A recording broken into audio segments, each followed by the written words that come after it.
Alutaguse Marev korraldab riigikaitselaagrit. Kuidas on läinud? Üldpildis on kõik hästi. Te ise korraldate laagreid juba mitmendat aastat. Mida te olete nende aastate jooksul õppinud? Mis toob teid uuesti tagasi?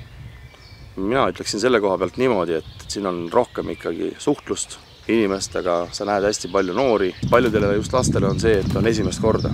Nad pole isegi väljas matkamas käinud. Kuidas sulle riigikaitselaagris meeldib? Oi, väga meeldib. Väga huvitavad õppetunnid. Mida sa oled siiamaani laagris enda jaoks õppinud? No kõige võib-olla selline vajalikum elus on ikka koostöö inimestega.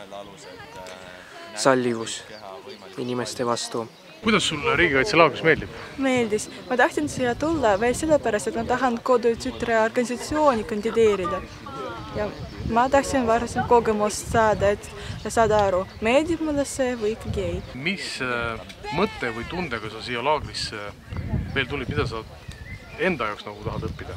Distsipliini tahan õppida, tahan režiimi parandada ja kogemust saada. Praeguseni on läinud suurepäraselt. Rühm on hästi hakkama saanud. Isegi on mingi määral kiidetud. Mida sa oled enda jaoks õppinud? Kuidas rühma juhtida? Kuidas võtta vastutus millegi või kellegi ees. Et see on üks suurimaid asju.